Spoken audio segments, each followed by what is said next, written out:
Of all the problems the Jets have had this year, Aaron Rodgers is the number one reason as to why this team is 3-9.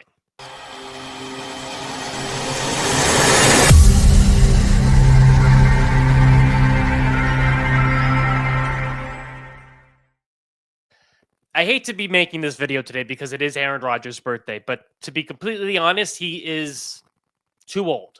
He's too old to play in the NFL. He's too slow to play in the NFL. And he is the reason why this team is going to miss the playoffs again. He's the reason why this team is 3-9. And honestly, he's the reason why we're going to be cap locked for the next year or two. So look, of all the people to come into MetLife Stadium and end the Jet season, I didn't think it was going to be Geno Smith and Leonard Williams of all people, to be completely honest with you. That game was, look, the only reason why they were in the position to win the game is because the Seahawks basically tried handing them the game multiple times. Special teams was a joke, right? You had 2 fumbles recovered by the Jets on kickoffs. You had a run back by some guy, I can't pronounce his name, that came off the practice squad that I think used to be a Seahawk. And the offense basically only put up 14 points. There were multiple times where Aaron Rodgers in this game had the ability or had the option to run for a first down and chose not to, and the Jets stalled on those drives. Multiple times where, I mean, who knows? Who knows what could have happened, right? Maybe the defense isn't in the position where it is at the end of the game. Maybe the defense doesn't give up all those penalties on that final drive to the Seahawks because the Jets have enough of a lead. Maybe Aaron Rodgers makes that pass to Garrett Wilson where he's 7 yards open in the red zone. And maybe Leonard Williams doesn't pick off the pass on the very next play for a pick 6. Who knows? But Aaron Rodgers this season has been given 5 chances to win the game on the final drive and has failed. And this is why you brought him in. This is why he's supposed to be here, is to win those close games. So I want to get into some videos here. Jets Videos is a really good X page, Twitter page, and I have some things here that I want to react to. So let's play some of those.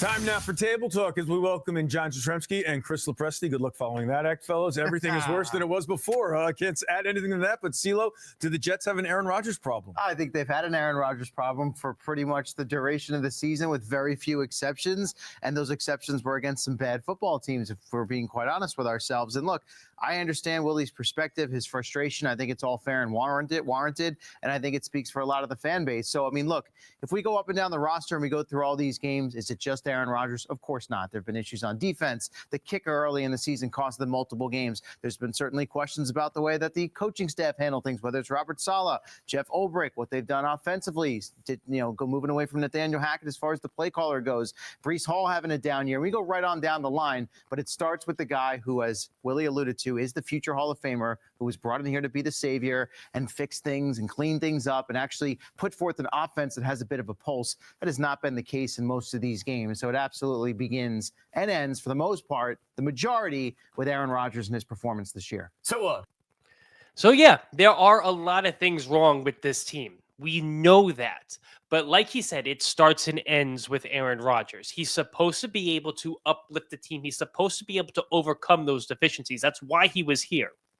We've had bottom tier. We've had 30 out of all 32 teams the last few years. We've had the 30th ranked QB. And again, we have a QB this year that's in the bottom third of the league. There is not a single team in the NFL that is going to be able to compete with quarterback play like that.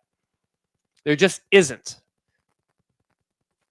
Aaron Rodgers is not the only reason we're talking about yet another losing season for the New York Jets. And I don't want to hear, I'm sorry, I'm going to just pause this for a second. I don't want to hear about the kicker early in the year.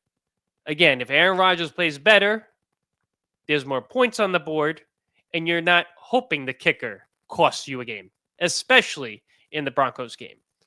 There's been multiple times this season where we've lost by one score games. And those are games where Aaron Rodgers is supposed to uplift the team and supposed to win, and he's not doing it. He's not doing it because he can't see the field the same way. He's not doing it because he's slow. Drives are stalling. But how many times this year, fellas, have we watched the Jets in a one-possession game? There it in is. The fourth quarter Exactly. with a chance to either tie or take the lead. 5 times. Aaron Rodgers has been in that position. Just said well, it. guess 5 what? times. He's 0 for 5. I understand he's not the quarterback he once was. 87.5 passer rating, lowest in his win career. games in the fourth quarter, to go and make those big plays. He hasn't done it. They get out. And his lowest completion percentage since 2019. Lowest completion percentage. And you have weapons like Devontae, Garrett Wilson, okay, Breece Hall. You had Lazard in the beginning of the year. You had Mike Williams in the beginning of the year. To a crazy lead in this game because of some of the worst special teams I have ever seen from the Seattle Seahawks. Yeah, and the lead Seahawks tried giving basically you the game. evaporates because he misses Garrett Wilson, wide open throw he needs to make. And the following play I didn't have on my bingo card today. Oh, by the way, and his excuse for missing Garrett Wilson was the wind. Are you kidding me? You're kidding, right? The wind overthrew Garrett Wilson on that play. He was 7 yards wide open. I could make that pass. Leonard Williams would be the former Jet to go and have the revenge game. More so him than Geno Smith. The minute that pick 6 happens, it flips the game, and there have been way too many instances of this. And look, for Aaron Rodgers moving forward, is he a future Hall of Famer? Of course. Has he had an illustrious career? Yes. Can you make the argument that the Jets are going to have a hard time getting a quarterback next year to come into this building? Yes, all of that adds up.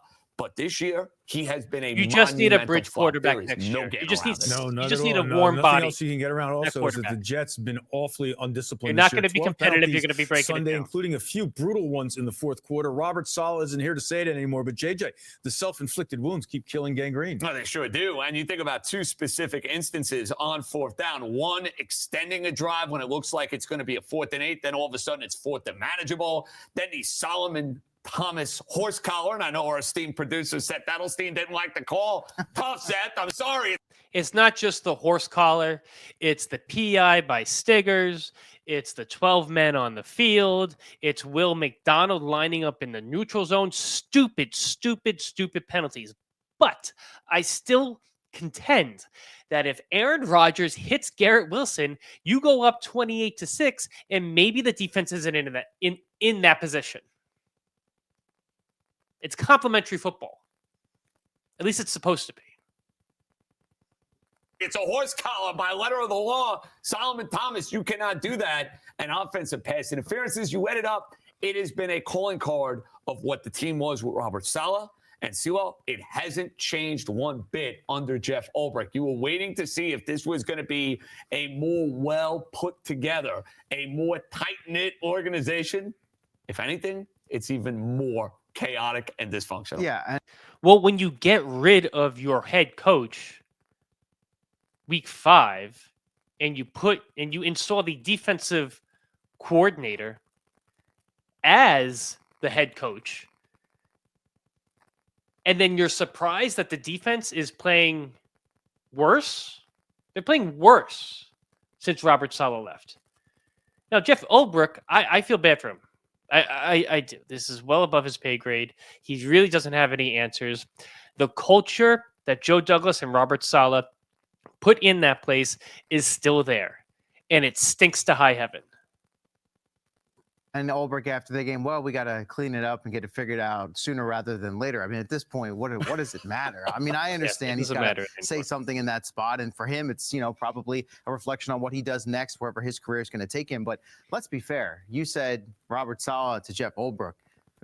I mean, this can go back to Adam Gase. It can go back to Todd Bowles. Yep. It can go back to the end of Rex Ryan. There's a reason why the Jets haven't been to the playoffs in a decade and change now. So, I mean, we've in all these regimes, when these seasons have gone south, we've talked about self-inflicted wounds, penalties, undisciplined play, especially on the defensive side of the ball. So I mean, are we going to lay that at the feet of every single coach, or is it just about the organization and whatever the heck the culture is inside the walls over there in Florida? It's about It's been picking a the problem for a wrong long people time. at Rich the top. Cimini had this note on Twitter after the game. The Jets have allowed 5 first downs by penalty on 4th down this season, the most in the NFL this season, and tied for the most by any NFL team this century. And I didn't know that. I didn't see that tweet by Cimini, and that is just atrocious.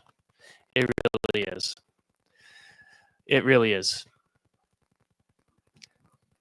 Again, here's a post game by Ulbrich. Again, I just feel bad for this guy. This is above his pay grade. He shouldn't have to do this, and he has no answers. I don't know what we should really expect him to say at this point.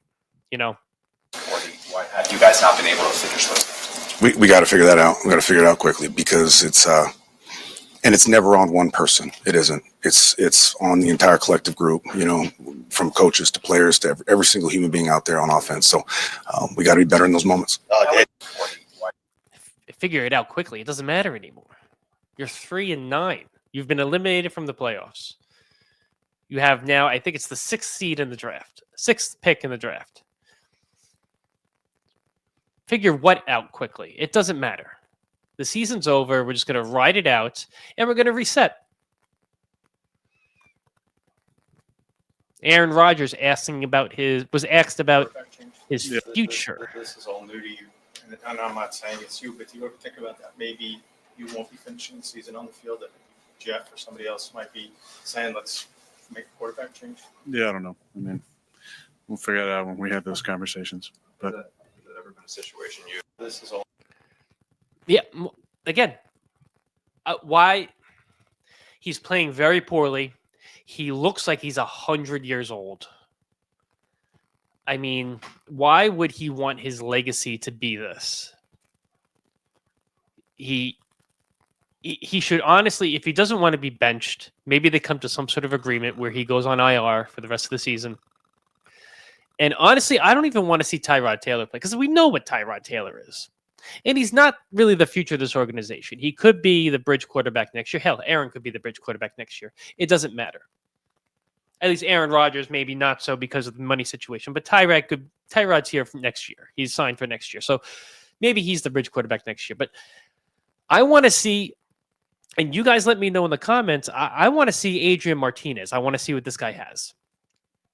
I think that look, he is the UFL MVP. He won a championship over there, whatever that means. But the truth is, we don't really know what we have in him.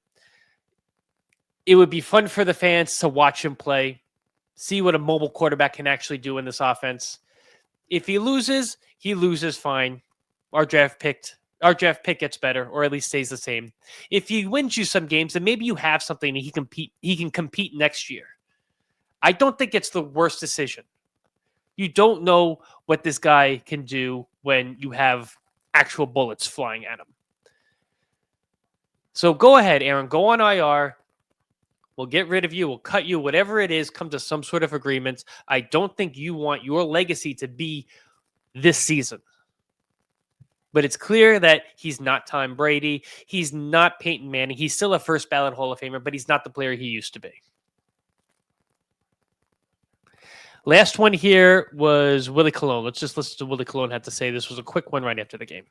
But that's who Aaron Rodgers is. That's who he's always been. The problem is that he's always covered that up because of the way he's played, right? You can be smug and cocky, and then you get MVPs. You're in the NFC Championship every year. You're balling. You can make every throw on the field. You can be smug. The problem is his smugness and his arrogance and his play aren't matching up. And the issue right now moving forward is that, listen, if you're a Jets fan, you damn right you have to be upset. Because we all of us have sat through the Zach Wilson era. Mm-hmm. And we were told by Joe Douglas and his regime, once we get Aaron Rodgers, bad times are behind us. They're not. If anything, this is an ultra reset.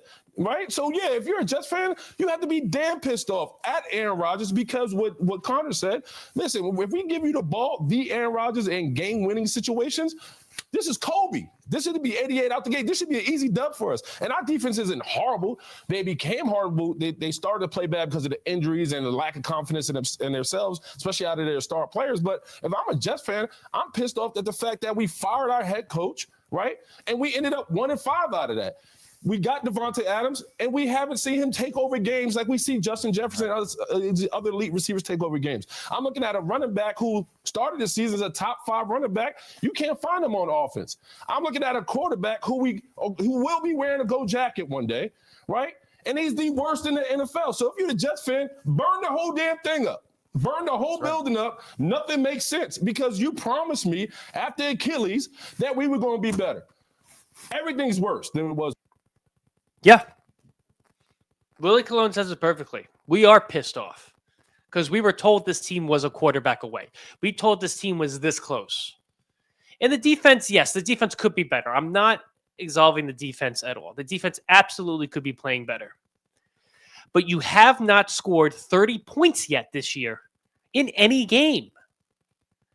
And Aaron Rodgers has not had a 300-yard game in his last 30 going back to Green Bay. He's not the player he used to be. He's not mobile enough. And you need to be mobile in this league. You need to make these quick decisions. You need to get the ball out of your hands. The play calling is not modern. There is no offensive mind besides Aaron Rodgers, I think, on this roster. And his is outdated. He wants to do things that he likes to do. He's not doing things or the offense as a whole is not doing things to complement the run and the pass. Like he said, Breece Hall, you can't find him on the field anymore. He has a few plays here and there that he looks great in, but there is no balance. 3rd and 2, and we're throwing jump balls to Devontae. 4th and 2, and we're another incomplete pass to Garrett. When on both of those plays, 2 yards, we're in a shotgun. 2 yards. The pocket opens up. Aaron can clearly run for the first down. There was another one. It was 3rd and 6. Tons of field in front of him. And you're forcing the ball to Devontae. Take what the defense is giving you. The offense is just sputtering. Again, we haven't scored 30 points in a single game this year. Not one. Not one. It's bad times. And you can only hope that someone new coming in is going to realize that and get rid of the rot. That's the only chance they have. Get rid of Aaron Rodgers. Eat the money in 2025. Use Tyrod Taylor as a bridge and get your quarterback in 2026. And again, I've said it multiple times on this show. We're not making we're clearly not going to be making the playoffs in 2025. I do not think we make the playoffs in 2026 with a rookie quarterback at that point. It's 2027 is going to be the next time you could really maybe have a competitive team. Unless you strike gold in the 2026 draft for the quarterback. 14, 15, 16, 17 seasons at that point without the playoffs. It's the worst in professional sports in North America. And as of right now, I see a little bit of a light at the end of the tunnel because I can see a path that the Jets have to get out of this mess. But it's going to be a while. This is the ultimate reset.